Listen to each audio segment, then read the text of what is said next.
Hello दोस्तों, welcome to you Chandra classes. My name is Mananjay Kumar. Today discuss about the practice set number 7।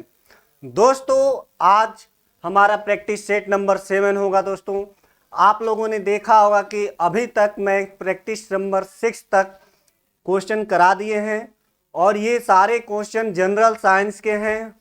ज़्यादा oriented किया गया है LTGS को लेकर के दोस्तों, लेकिन ये जरूरी नहीं है, नेसेसरी नहीं है कि केवल LTGS के लिए ही ये प्रैक्टिस सेट प्रॉफिटेबल होगा। ये जो प्रैक्टिस सेट है आपके ऑल कंपटीशन के लिए क्या होंगे, बेनिफिशियल रहेंगे दोस्तों। क्लियर है दोस्तों? तो आज हम इसी सीरीज को कंटिन्यू कर रहे हैं और आई होप कि आप लोग की पढ़ाई अच्छी चल रही होंगी दोस्तों। तो चलिए फिर से ही हमारे एक ही अंदाज में आप लोग पढ़ना शुरू करिए। पेन कॉपी निकाल लीजिए, जो आपको नया फैक्ट्स मिलता है उसको आप नोट करते चलिएगा दोस्तों। तो चलिए हम स्टार्ट करते हैं। आप देख सकते हैं कि हम welcome to you Chandra classes में प्रवेश कर चुके हैं दोस्तों, और यहाँ पे आपके सामने हम कुछ और भी आज इंटरेस्टिंग टॉपिक्स को जाने से पहले कुछ आपको हम बताना चाहेंगे दोस्तों। आप लोगों के लिए एक मोटिवेशन हमारे लिए बहुत ज़रूरी है दोस्तों। क्लियर है दोस्तों? तो कहा गया है कि अगर आप स्वयं हार नहीं मानते हैं दोस्तों, यदि अगर आप स्वयं हार नहीं मानते हैं तो यकीन मानिए कि आपको दुनिया में कोई हरा नहीं सकता।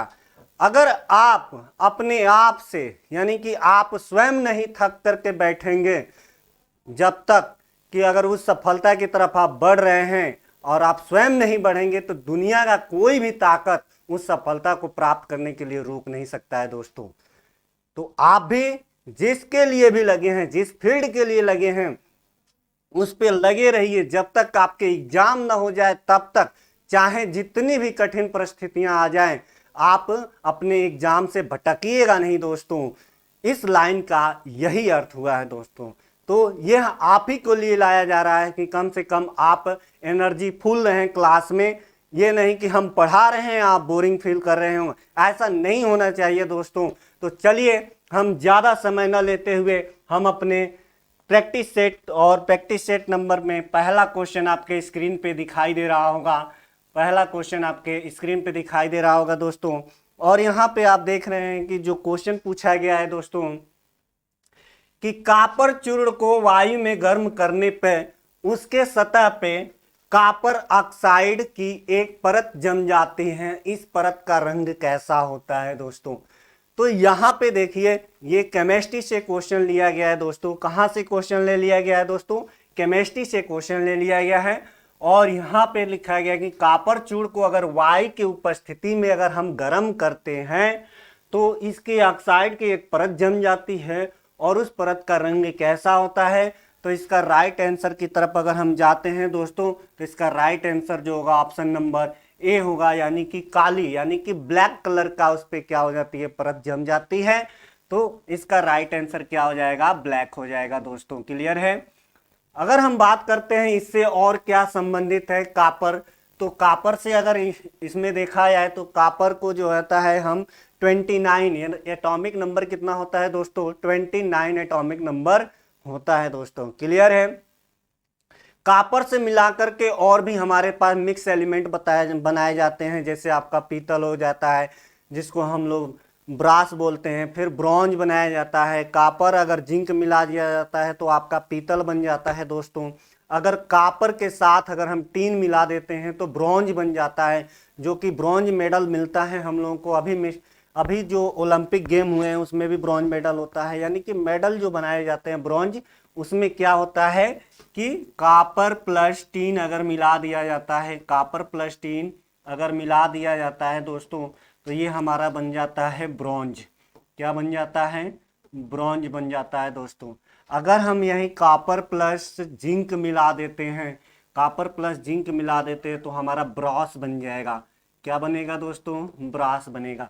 तो क्लियर है? आप देख सकते हैं कि हमें इस क्वेश्चन तो एक दिया गया है, लेकिन आपको 2 एक्स्ट्रा फैक्ट और मिल रहे हैं। कॉपर का जो अगर एटॉमिक नंबर कभी पूछ लिया जाता है तो इसका 29 होता है दोस्तों, और जिंक का जो होता है हमारा 30 होता है। क्लियर है? तो आई होप कि इस क्वेश्चन का आपका आंसर मिल गया होगा। अगर आंसर मिल गया है तो आप कमेंट सेक्शन में बताइए यस सर हमें मिल गया और हमें समझ में भी आ गया। तो चलिए आपके स्क्रीन पे अगला क्वेश्चन दिखाई दे रहा होगा और अगला क्वेश्चन आपके स्क्रीन पे है, इसको पढ़िए और आंसर देने का भी कोशिश करिए दोस्तों। ये फिजिक्स से क्वेश्चन लिया गया है दोस्तों। इसको कहाँ से लिया गया है? फिजिक्स से लिया गया। पूछा क्या गया है? किसी नेत्र का निकटतम बिंदु। अब यहाँ समझिएगा दोस्तों, ऑप्शन जो सेट किया गया है बहुत सोच समझ करके सेट किया गया है। आपको पता है कि मानव नेत्र की यानी कि ह्यूमन आइज की जो मिनिमम डिस्टेंस होती है 25 सेंटीमीटर होती है। कितनी होती है दोस्तों?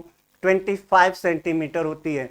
अब यहाँ पे ऑप्शन में आप देखना चाहेंगे कि 2.5 centimetre, 25 centimetre, 2.5 centimetre, 2.5 metre, 3 metre. तो सबसे पहले जो है, सबसे पहले हमें यह ध्यान देना है कि हमारा ऑप्शन पे हम जाते हैं तो आप देख सकते हैं 2.5 सेंटीमीटर। सेंटीमीटर में तो है दोस्तों, लेकिन ये किस में है? ये सेंटीमीटर में है, लेकिन ये 2.5 है, इसलिए ये हमारा रॉन्ग होगा। क्लियर है? बात करते हैं 25 सेंटीमीटर, तो ये हमारा क्या होगा? राइट आंसर हो जाएगा। 2.5 मीटर ये भी नहीं होगा और ये भी नहीं होगा दोस्तों। तो हमारा जो राइट आंसर हो जाएगा, आप देख सकते हैं कि हमारा जो राइट आंसर है option number B, option number B that is the right answer.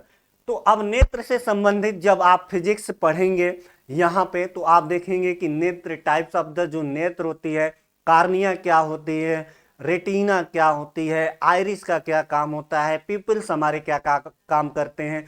तो ये नेत्र के पूरे पार्ट्स पढ़ेंगे।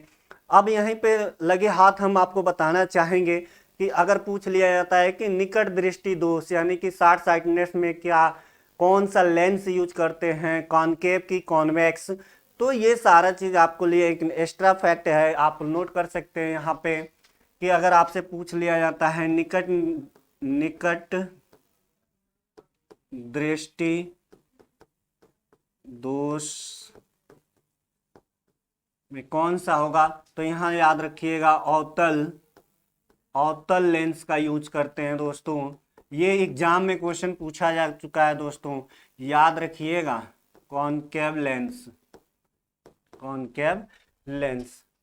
क्लियर है दोस्तों? अब हम बात करेंगे निकट दृष्टि के बाद आता है दूर दृष्टि दोष।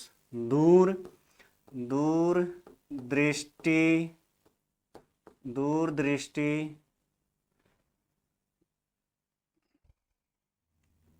ये जो है ये वाला नहीं होगा, दृष्टि दोष।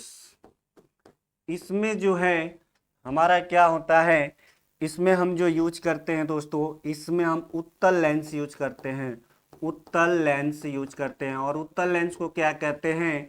कॉन्वेक्स लेंस कहते हैं दोस्तों, कॉन्वेक्स लेंस कहते हैं। क्लियर है दोस्तों? तो आप देख सकते हैं क्वेश्चन तो एक था, लेकिन आपको दो एक्स्ट्रा फैक्ट और मिल गया। अगर आप ये जानना चाहते हैं निकट दृष्टि दोष क्या होता है, तो इसमें अक्सर बच्चे कंफ्यूज ये रहते हैं कि निकट दृष्टि, वो समझते हैं कि निकट की वस्तु दिखाई नहीं देती है। नहीं दोस्तों, यहाँ पे समझने की कोशिश करिएगा। इसमें निकट की वस्तु दृष्टि होती है, यानी कि हमें दिखाई देती है, बट दूर की वस्तु हमें दिखाई नहीं देती है दोस्तों। और इसी को इंग्लिश में कहा जाता है मायोपिया, इसी को इंग्लिश में कहा जाता है मायोपिया। इसके बाद दूर दृष्टि को कहा जाता है हाइपरमेट्रोपिया। क्लियर है दोस्तों? तो ये चीज याद रखिएगा, जब दूर दृष्टि आ जाती है बात, तो दूर की वस्तु दिखाई देगी, निकट की वस्तु दिखाई नहीं देती है। ठीक है दोस्तों? इसी तरह से इसका अगला टर्म आता है प्रेस बायोपिया, फिर आता है एस्टिग्मा। तो ये सारे क्या है, इसके जब आप लाइट पढ़ेंगे अच्छे से तो वहां पे अच्छे से एक्सप्लेन किया जाएगा दोस्तों। तो चलिए ज्यादा आपका समय न लेते हुए हम अगले एक क्वेश्चन पे बढ़ते हैं। और अगला क्वेश्चन आपके स्क्रीन पे दिखाई दे रहा होगा दोस्तों।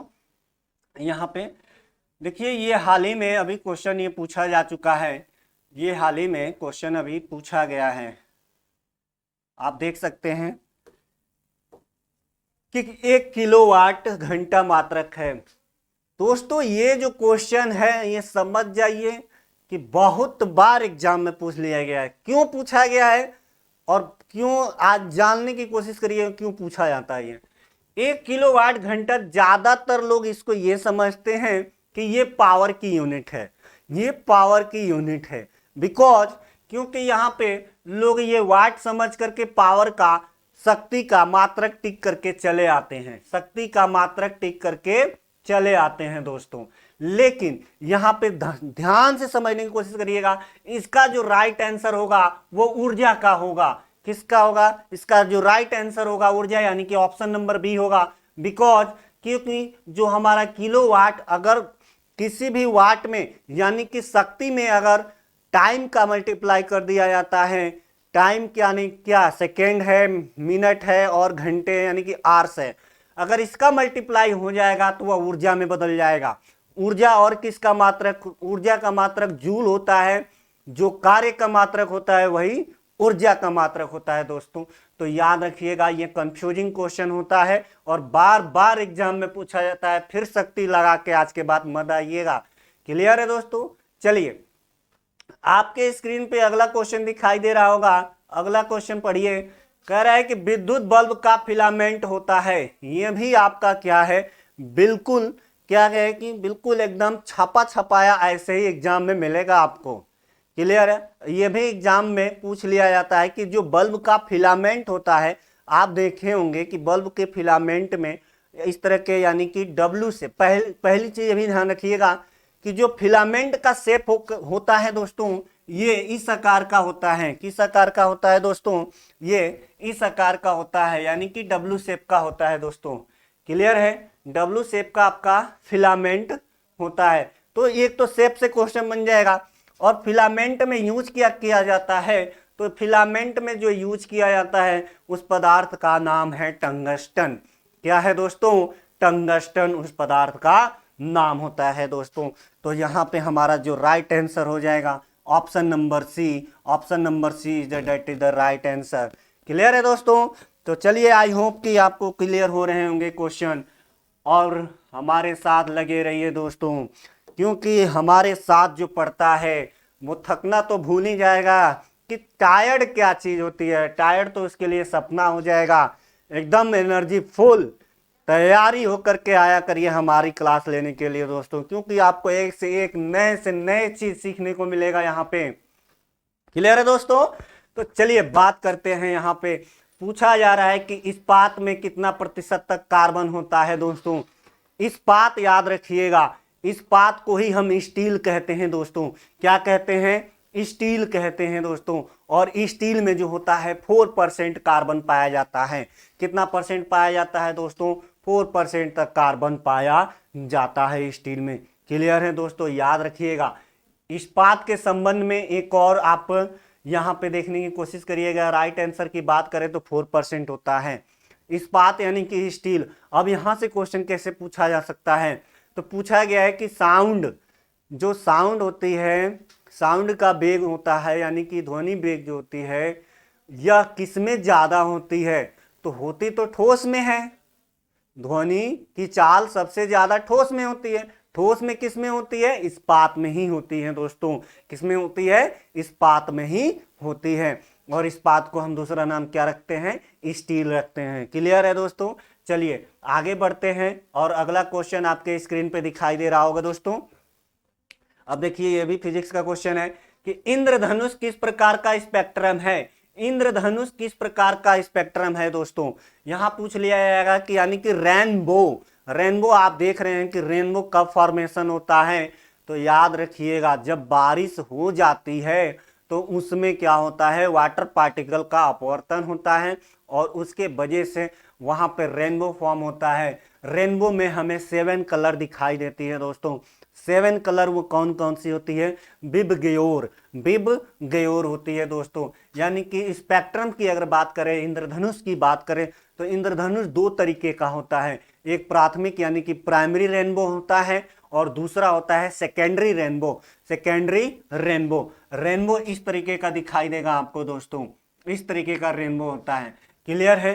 तो इसमें जो है प्राइमरी सेकेंडरी 2 टाइप का रेनबो होता है। प्राइमरी रेनबो ज्यादा ब्राइटनेस होता है, यानी कि ज्यादा चमकीला होता है। यह क्वेश्चन पूछा जा चुका है कि निम्नलिखित में से कौन सा इंद्रधनुष यानी कि किस प्रकार का इंद्रधनुष ज्यादा चमकीला होता है? तो प्राथमिक वाला होता है। कौन सा धुंधला होता है? तो द्वितीय वाला होता है। क्लियर है दोस्तों? इतना बात समझ में आ गई। तो अब यहाँ पे ये चीज ध्यान रखिएगा, यहीं से अपवर्तन होता है, यहीं पे क्या होता है, पूर्णांतरिक परावर्तन भी होता है। ठीक है, तो ये चीज आप यहाँ पे स्कैटरिंग ऑफ लाइट्स भी यहाँ पे देखने को मिलता है। क्लियर है दोस्तों? तो जब हम इसको पूरे तरीके से फिजिक्स में पढ़ेंगे अच्छे से तो वहां डिस्कस कर लेंगे। अब यहाँ पे पूछ रहा है कि इंद्रधनुष, जो क्वेश्चन पूछा है कि किस प्रकार का स्पेक्ट्रम है, क्या यह प्राकृतिक है, क्या यह कृत्रिम है, कृत्रिम स्पेक्ट्रम और प्राकृतिक है, सभी कथन सत्य हैं। तो देखिए दोस्तों, यहाँ पे भी गलतियां लोग करते हैं, कभी कभी आंख बंद करके लोग मार के आते हैं कि सभी सत्य होता है, या किसी ने बता दिया कि ऑप्शन सभी जो सत्य होता है वो टिक करके चले आना, लेकिन ये गलत है दोस्तों। कॉन्सेप्ट पे जब वर्क करेंगे तो एग्जामिनर आपके साथ बहुत बड़ा गेम खेलता है। तो यहाँ पे जो राइट आंसर होगा, हमारा जो इंद्रधनुष होता है यह एक हमारा जो नेचुरल फिनोमेना होता है, ना कि आर्टिफिशियल फिनोमेना होता है दोस्तों। तो यहाँ पे जो हमारा राइट आंसर हो जाएगा ऑप्शन नंबर ए हो जाएगा दोस्तों। जो हमारा राइट आंसर होगा ऑप्शन नंबर ए हो जाएगा। क्लियर है दोस्तों? तो आई होप कि जो रेनबो का मैंने कंसेप्ट बताया, रेनबो से संबंधित और भी क्वेश्चन जो बताया वो आपको समझ में आया होगा दोस्तों।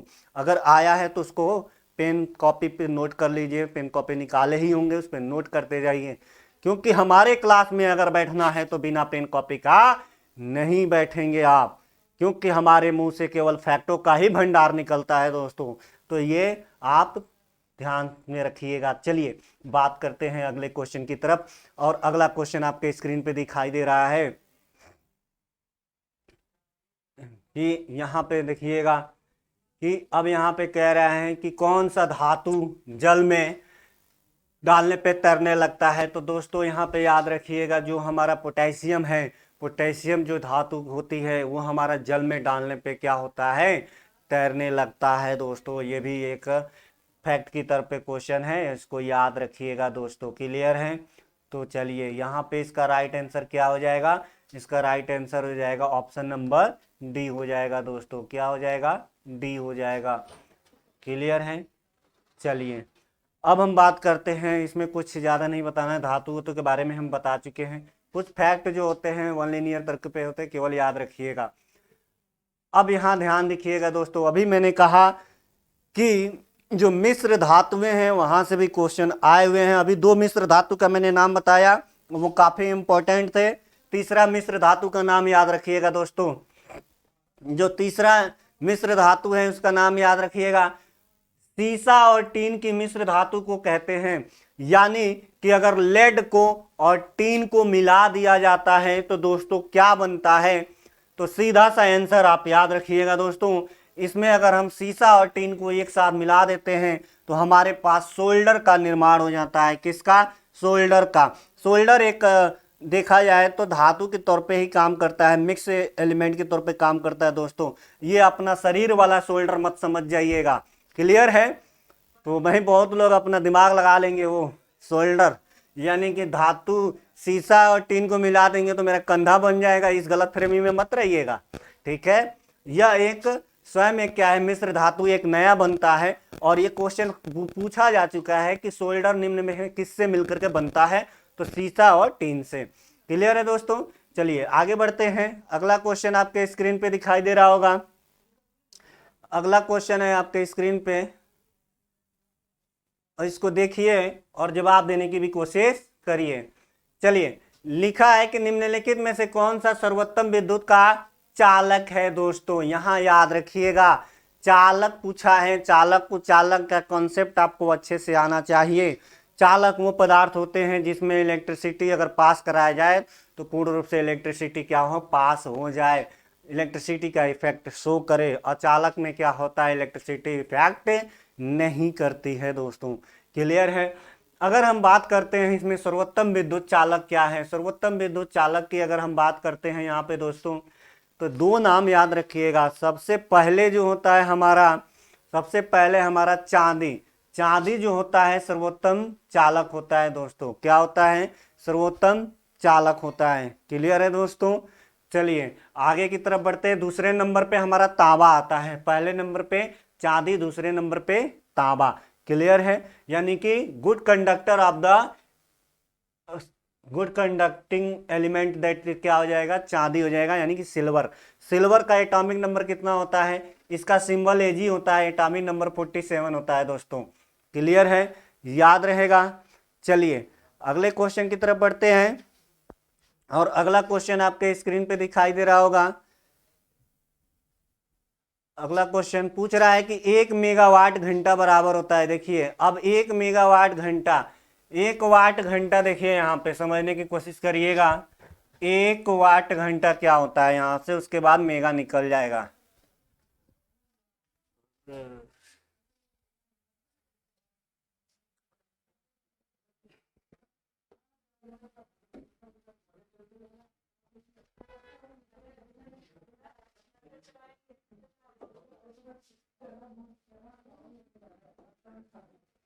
हाँ देखिए 1 मेगावाट घंटा बराबर होता है। अब 1 मेगावाट घंटा यहाँ से समझने की कोशिश करिएगा। वैसे तो आई थिंक हमारे हिसाब से ये आंसर समझ होना चाहिए।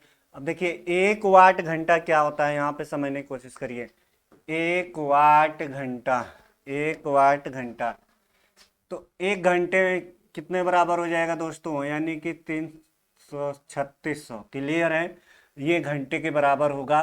क्लियर, तो अब इसको हम किस तरीके से लिख सकते हैं, 36 इंटू 10⁻², इसको लिखेंगे 36 इंटू 10⁻, यहाँ लिखेंगे 3। क्या लिखेंगे, 3। अब मेगा की क्या वैल्यू होती है, अगर एक वाट घंटा बराबर, तो मेगा में क्या करते हैं, मेगा में बदलने के लिए 10⁻6 का मल्टीप्लाई कर देते हैं, और जब 10⁻6 का मल्टीप्लाई करेंगे तो 3 इंटू 10⁻9 हो जाएगा दोस्तों।